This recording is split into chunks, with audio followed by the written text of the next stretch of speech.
Hello dear students, I hope you are fine and good. Myself Shraddha Gupta and today we are going to start our lecture 10 that comprises from the science book chapter 10. So what is the name of the chapter?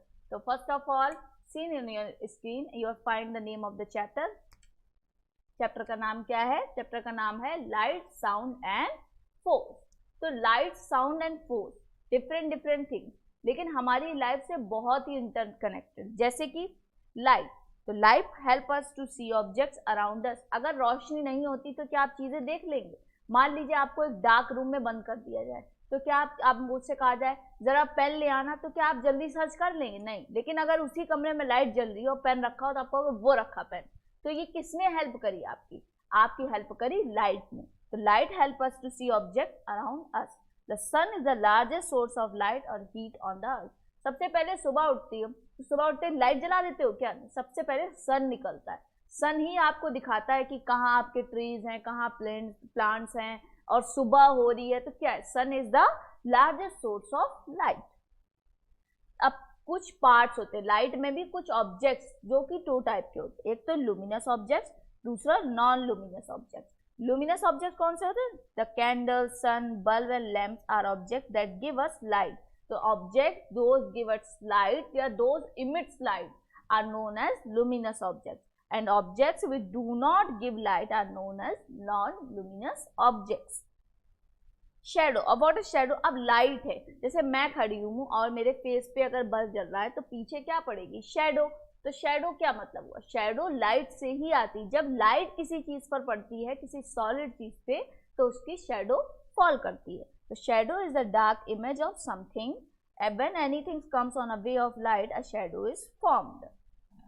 Shadows और objects are not same all the time. मतलब shadow हमेशा नहीं same होती. जैसे कि अगर shadow मेरे face पे अगर बल्ब लगा है तो मेरी शेडो कहाँ पड़ेगी? पीछे. अगर मेरी यहाँ बल्ब पड़ा है तो शेडो कहाँ पड़ेगी? नीचे.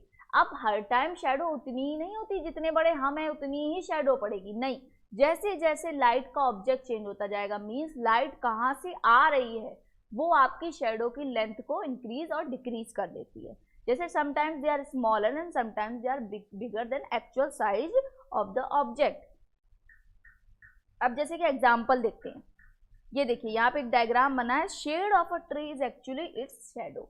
अब देखिए ये क्या है? मॉर्निंग. मॉर्निंग में सन कहाँ है? यहाँ पे. तो उसकी शेडो देखो ट्री कितनी पड़ रही? उससे बड़ी पड़ रही है. ठीक. अब वही देखो नून में कहाँ है? जस्ट ऊपर. नून में सन जो होता है वो जस्ट अबव द हेड होता है. तो जब ऊपर है तो शेडो कहाँ पड़ रही? जस्ट नीचे. कितनी छोटी सी शेडो है. और जब ये देखो इवनिंग हो गई, तो इवनिंग में कहाँ शेडो पड़ रही है? साइड में. तो क्या बन रही है? बड़ी. तो हमने क्या पढ़ा? हमने ये पढ़ा कि shadow is the dark image of something but it is not of the actual size. मतलब सेम नहीं रहती, वो बढ़ती और घटती है according to the emitting object. Mean luminous object कहाँ पर प्रेजेंट है उसके अकॉर्डिंग. ठीक. Sound. We have here various sound such as cry of a baby, ring of a bell. When we talk to others or speak anything, we make a sound. अब मैं आपसे बोल रही हूँ तो ये क्या है? साउंड ही तो हो रहा है. अगर मैं चुप हो जाऊं तो ये क्या है? कोई वॉइस आई? नहीं आएगी ना. तो ये क्या दिखा रहा है? कि साउंड एनर्जी प्रोड्यूस नहीं हो रही. तो sound is also produce by animals. Dog bark करता है, कैट म्याऊ करती है, तो वो क्या है? साउंड ही तो प्रोड्यूस कर रही है. Different sounds are produced by different animals.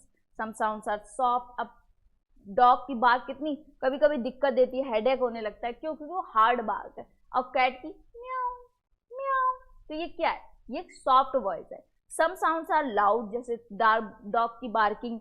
Some sounds are pleasant like a music. अब कोई म्यूजिक बज रहा है तो कितना अच्छा लगता है, कितना अच्छा लग रहा है. And we like hear soft and pleasant sound. अब नॉइज का क्या होती है? साउंड का ही नेक्स्ट वर्जन होता है नॉइज. जब मैं आपसे नॉर्मली बोल रही हूँ कैसे हैं आप लोग, तो आपको अच्छा लग रहा है. जब यही बात मैं बोलूँ कैसे हो आप लोग, तो आपको बुरा लगेगा. क्यों? क्योंकि एक नॉर्मल रेंज के साउंड से हमने अपनी वॉइस को बढ़ा लिया, और जब अपनी वॉइस को बढ़ा लिया तो वो एक नॉइज होगी, वो डिस्टर्ब कर रही है आपके माइंड को. तो sound that is loud and unpleasant is called noise. This cause noise pollution, diminish our quality of life. अब आप जाते हो, हॉर्न बज रहा है, बस खड़ी है, वो भी अपना हॉर्न बजा रही है, तो क्या कहते हैं? सरदर्द हो गया मेरा तो ट्रैफिक में. क्यों? क्योंकि वो नॉइज प्रोड्यूस कर रहा है और वो आपकी लाइफ को भी कम करती है. ठीक. Television at low volume, we should always keep music system television at low volume, हमें धीमे आवाज में हर चीज सुननी चाहिए ताकि हमारे कान भी अच्छे रहे, हमारी लाइफ भी अच्छी रहे और हमें नॉइज ना प्रोड्यूस करना पड़े, हम नॉर्मली साउंड में ही फिट हो जाए। फिर लिखा है व्हाट इज फोर्स, तो फोर्स क्या होता है, फोर्स है, मान ली मैं खड़ी हूँ, मैंने मेरे को हटाना है आपको कि आप हटो, तो क्या कहूंगी, हटो, तो ये क्या है, ये फोर्स है, हटो यहाँ से, ये क्या है, पुश किया मैंने और मैंने आपको खींचा, ये क्या किया, पुल। तो फोर्स क्या है, every day we push and pull many things. जैसे मान लीजिए आपको बॉटल उठानी है तो आपने क्या किया, ऐसे उठा ली, आपको डोर ओपन करना है तो कभी कभी पुश करके धक्का देके डोर ओपन करते, कभी कभी पुल करके खींच के डोर ओपन करते, तो ये डिफरेंट डिफरेंट टाइप्स है। We apply force on them, ठीक। अब देखिए डायग्राम में क्या लिखा है, द पुश और पुल इज कॉल्ड फोर्स, ठीक। Force can move the object, अब नॉर्मल सी बात है, मैं यहाँ खड़ी हूँ, अगर आपको मुझे हटाना होगा तो आप क्या करोगे, ऐसे धक्का दोगे और मैं हट जाऊंगी, तो क्या हूँ, मैं हट गई अपनी जगह से। तो यह लिखा है we can move the object, तो मैं मूव कर गई। Force can stop the object, मान लीजिए मैं चल रही है, रुकना, और मैं नहीं रुकी तो तुमने हाथ पकड़ लिया मेरा, तो क्या हुआ, मैं रुक गई। तो force can stop the object. Force can change the direction of moving object, मान लीजिए मैं ऐसे चल रही हूँ, तुमने कहा ऐसा सुनो इधर आना, तो मैं ऐसे करके घूम गई, तो मैं क्या हुई, फोर्स की वजह से टर्न कर गई। तो force can change the direction of moving object. अब देखो बच्चा एक क्या कर रहा है, चेयर को खींचता हुआ ले जा रहा है पुल करके, मैन क्या कर रहा है, ड्रम को पुश कर रहा है।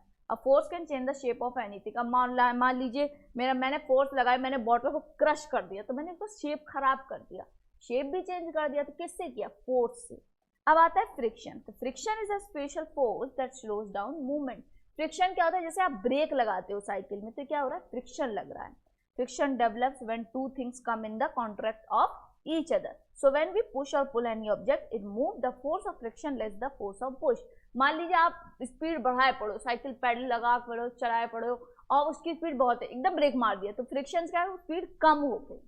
समझ, अगर स्लो होगी तो तुरंत रुक जाएगी, लेकिन अगर बहुत फास्ट होगी तो फ्रिक्शन से क्या हो जाएगी, स्लो हो जाएगी। तो फ्रिक्शन क्या करता है, फोर्स को कम करता है।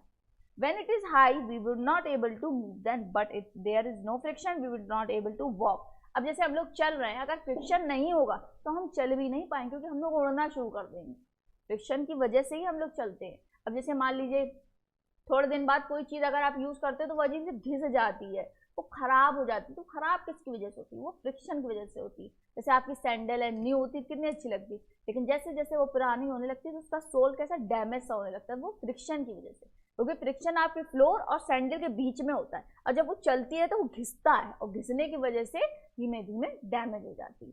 तो आज का चैप्टर हमने क्या पढ़ा, आज के चैप्टर में हमने पढ़ा लाइट, साउंड और फोर्स, जिसमें फोर्स का एक टाइप भी पढ़ा, फ्रिक्शन।